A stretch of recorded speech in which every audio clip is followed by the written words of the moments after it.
James Augustine. I'm an MD, an emergency physician, and I serve as Chief Medical Officer here at North Collier Fire District. It's my pleasure to serve here after a long career serving with fire and EMS agencies and in emergency medicine. This is actually 40 years of service in fire and EMS. Did my rookie training in 1982 in a suburb of Dayton, Ohio, and since that time have been fortunate to work with very professional fire and EMS services through the eastern part of the country, really. My background, I was born in Cincinnati, Ohio. As it turned out, my great-grandfather was one of the first professional firefighters in the Cincinnati Fire Department. And so I have a background heritage in emergency services. I never knew my great-grandfather. My parents were hardworking people in Cincinnati, Ohio. I went through school, and in my second year of medical school, a very nice man came to our door and said, "We need volunteer firefighters here in this department in suburban Dayton, Ohio. We have a nice group of people that we work with. We're all your neighbors. And when emergencies occur, they need to have the fire EMS service respond." I thought he was a wonderful man, and both my wife and I really enjoyed meeting him and his wife.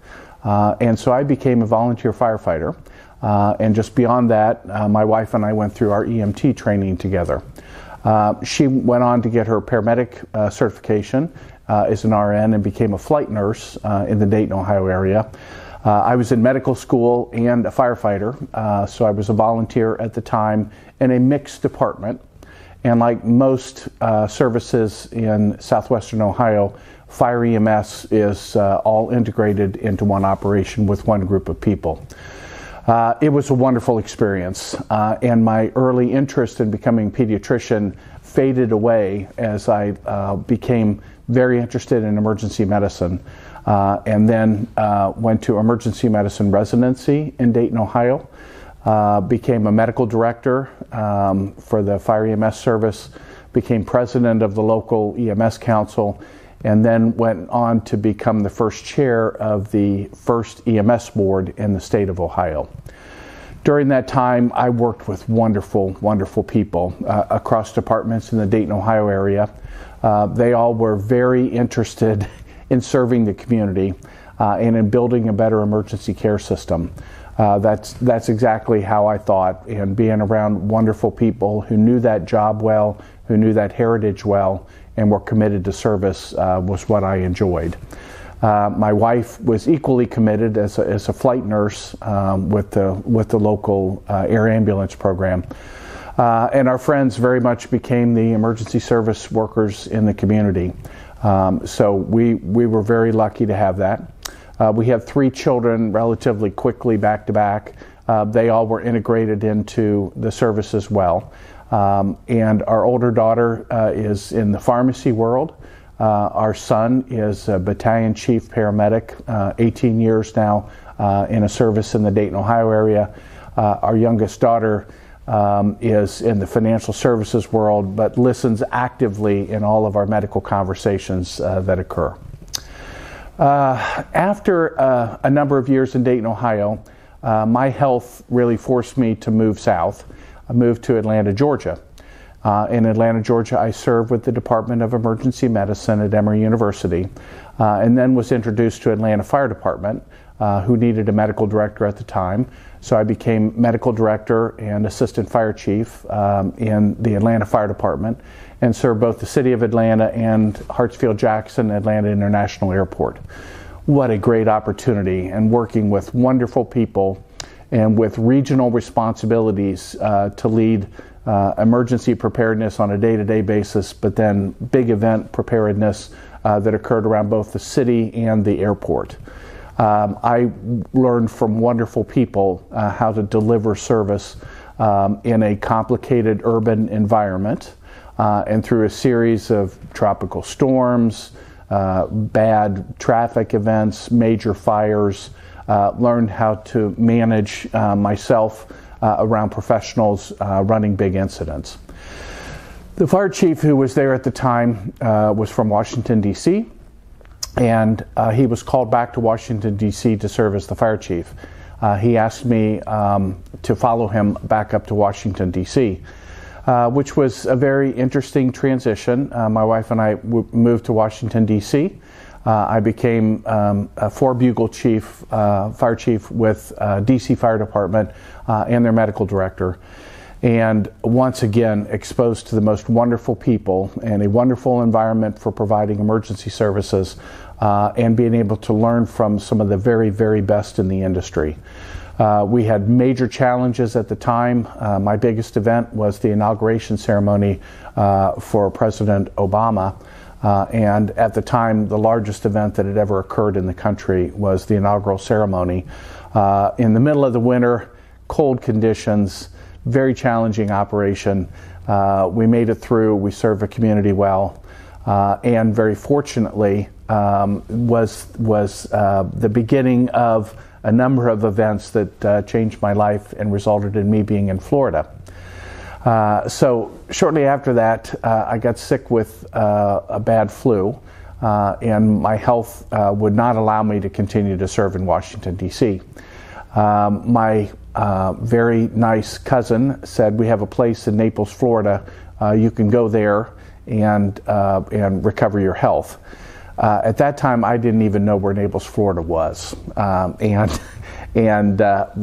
couldn't fly. I was too sick, so we drove down here. I was introduced to Naples.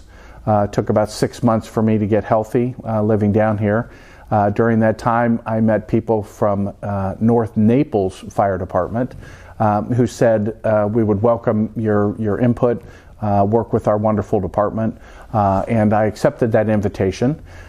We moved down here, and this became my residence here. As the department has evolved over the last 11 years, so have I. So my heritage is really working and learning from very wonderful people in the field of emergency medicine, emergency medical care, field services, big event management, little event management. They all count in our industry. Early in my career, I learned how important the presence of a physician is in the fire service. The presence of a physician allows the people who work in the field every day to be comfortable in what they do because they have well-written protocols, they are trained well, they have somebody who has their back all the time, they have someone who will do follow-up information gathering and reporting to them so that they know what they did was the right thing. And being in the field and working with them allows me to learn more and to do what I really love to do, which is teaching. So an important part of the chief medical officer's position in a fire department is to learn and to teach and to make sure that the lessons that come with the very complex environment of an emergency scene can be processed and then future generations of fire EMS providers can be trained in how to do it better. That is what I have been blessed to do for 40 years, is to learn, to be able to process it along with other emergency circumstances, incidents, and management strategies, to be able to train future generations about how to approach emergencies. What we have learned in my 40 years is how complex the emergency environment is and how approaches are what work, not formulas and not blueprints, but approaches to emergencies. How can you absorb information very quickly, make very rapid, accurate decisions about how to approach an emergency, begin to organize a team together, carry out a plan, modify it as needed, but many times carry through that plan and get to the best outcome for the people that we want. Our commitment is great service to our community. It is an all hazards approach, so that no matter what kind of incident happens or what conflicting and confounding factors are present, you can work through to get the best outcome, which very fortunately we do a lot in this industry. We can take a complex situation, break it up into pieces, if you will, put vice presidents in charge of how to manage each part of the incident, get through to a safe outcome for the public and a safe outcome for our members, who have to be able to go back and do it the rest of that shift and the next shift where they come to work. An emergency physician involved in the organization provides input and feedback from the hospitals and emergency departments where we deliver our patients, so that we continually learn about better ways to do our care. It helps us with the health of our members, which is really important to both the members and the community, because you want healthy fire EMS providers taking care of you and able to do it the next shift and the next year and for the rest of their career. Many of the members I work with have careers that are going to stretch as long as mine. And so 40 years in the industry is not unusual in our industry. A lot of people I grew up with are at their retirement age now, but they have served for so long, they have learned so much, they have much to contribute to the next generation of fire EMS providers. And this all hazards, where things change all the time. And what I have learned is, over 40 years, the emergencies that occur in our community continually evolve, and you need to change your approach to make sure that it continues to deliver the best service. Service, working with the community, educating the community, preventing bad things from happening, getting people interested in coming into the industry and serving as a future generation is really what the medical director is dedicated to. And my absolute opportunity, a wonderful opportunity to work with people in fire and EMS. I have a great opportunity to serve with North Collier Fire District and really in the region because the nature of this community is we are growing. And one of the very important challenges that we address is a growing population, a continued real excitement about being here. People love to be in our community. They love to vacation here. They love to look at a residence here like I did and think that would be a wonderful place to live. We work very collectively in this area between the fire districts, the EMS service, our disaster preparedness people, forestry, and others. It's a very important role that I have working with all of those people.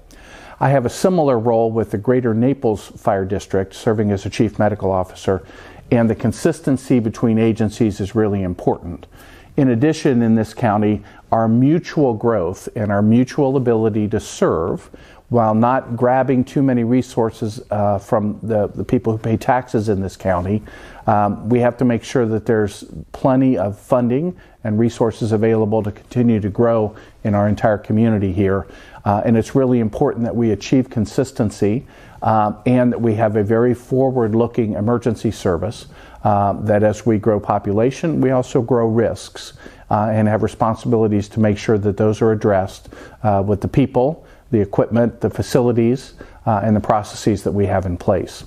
We also work very collaboratively, and one of my opportunities is to work with the medical directors from Lee County and from Palm Beach and Broward and Miami-Dade, with the state EMS medical director and others who allow us to build collective programs and better service for how we care for emergency circumstances and patients. That is critical to everybody who's here, because it doesn't matter whether you're at mile marker 112 or at mile marker 116 on our broad expanse of I-75 that runs through this county. You want great care if something happens to you, or your car or truck catches on fire, or something else happens in our area. It's also really important because our storms, our wildland fires, our other challenges in this area are not geographic specific, and the right resources have to be pulled together to address that. And that's what we do in the service. That's why it's important that medical directors be present to help develop the process for doing that in the best way, and that we work collectively to make sure that it is consistent across the area down here. What's ahead for this community is tremendously exciting. We are fortunate to be here serving at this time as our state grows, as our area grows, as we come to deliver better service in an all hazards environment, which is what we do here.